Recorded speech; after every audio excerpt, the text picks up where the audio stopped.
boys and girls, I have done so many drugs today, and none of them are the fun kind.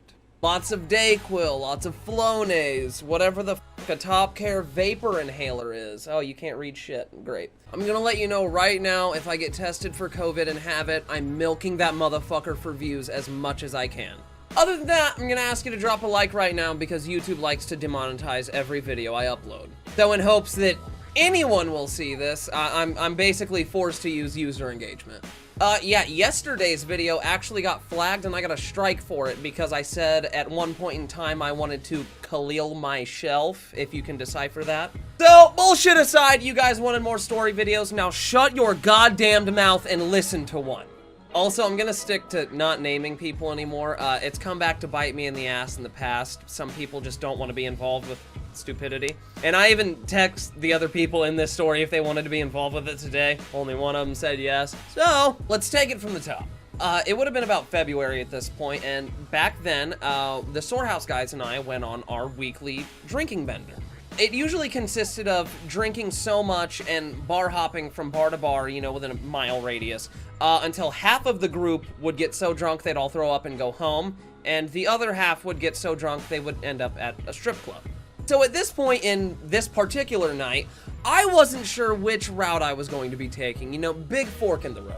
Either go home, smoke weed, lay down, be better, or titty and butthole.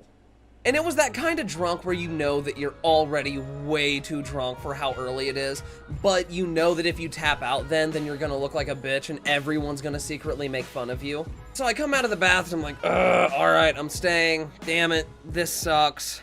And I go back to our table at this tiny little rundown bar downtown Atlanta, and it's me and name redacted to conceal identity.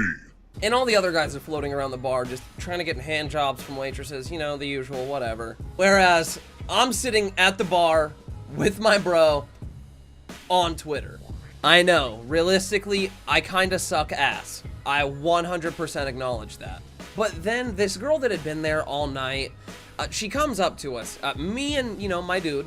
She's got this real thick, curvy, bodacious, oh my god, voluptuous New York accent that you really just, oh, you had to hear, man. It was awesome. And off jump, I can tell this girl is hammered. Like, she will not shut the fuck up, and she's telling us about her business.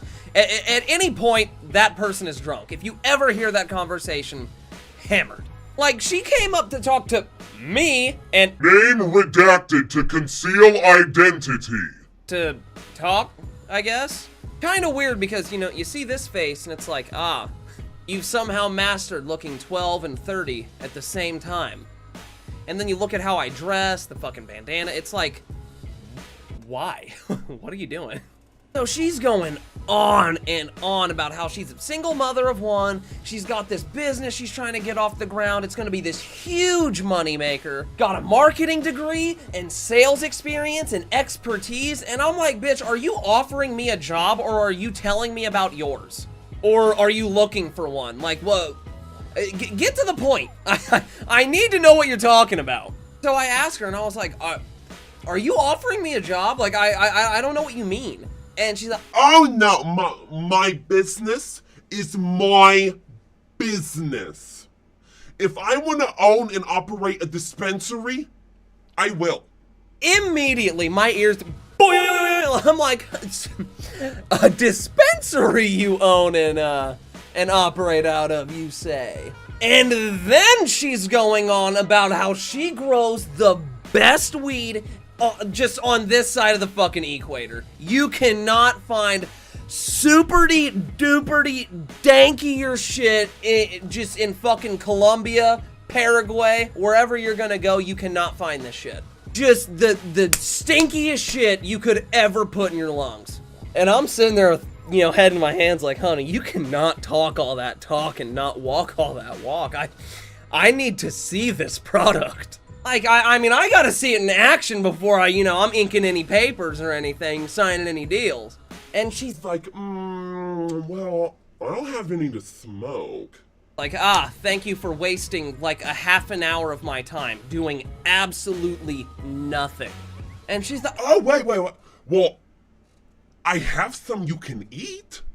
And she pulls out, I shit you not, I wish I could get the other person in here to confirm this, but she pulls out just a fucking monster-sized bag of edible goldfish out of her purse. All right, I'll put it this way. There's only one reason that it's the snack that smiles back.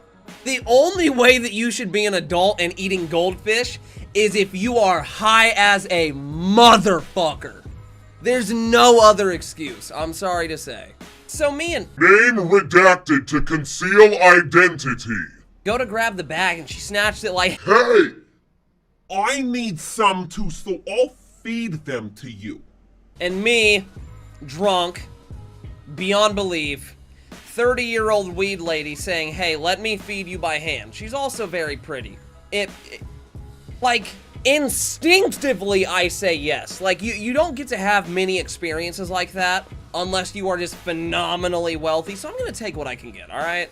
My life is a fucking shit show. I wouldn't rather live it any other way. So me and Dude Man at the bar eat probably 15, 20 of these goldfish a piece. It's like, alright boys, time to get fucking booted. Like, let's go. So she's sitting at the bar and Mac comes over and she's sitting with me, Name redacted to conceal identity. Mac, and it's this girl and she's continuing to drink. So we all do too. And finally she blurts out, Do you know how hard it is to run your own business, to be a single mother of one, to try and find a relationship, and to do it all while having hoipies? Like, it's so fucking hard. It's like no one gets it. 1 second.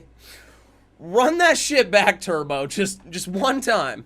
Did I hear something about hoipies in there? That gotta be a fucking game show for kids or something, you know? Like maybe Blue's Clues or some shit. There's no way that you have herpes and you just hand fed me. Like Max staring at me, Name redacted. staring at me, my world fucking shatters. Like my whole reality just bends. You don't come back from that. You know, you hear an STD get thrown out there and immediately shit should like it. So Mac trying to be as nice as possible goes, did you just say you have herpes? And she breaks down fucking crying. So Mac's sitting in the corner trying to like console her. Me and Name redacted. get the fuck out of there. Like, oh my god, I just ate from your fucking hand. How did I not see this coming from a mile away? I have a stupid brain. I have a stupid brain. So to end it all off, literally the next day, Dude Man and I went to go get tested. Thankfully, neither one of us had it, and I know that you get herpes through having sex with someone or whatever, but it's the fact of coming into contact with someone who has it that put me severely on edge, and I think that's why I've become at least more reclusive as of recent. Dude, I don't leave my house. I don't go do anything. I think the world fucking sucks. It's awesome. Anyway, if you enjoyed that, fuck you and subscribe. Drop a like. I go live on Twitch daily. I'm live right now. I smell like piss, and I'll see you tomorrow, boys.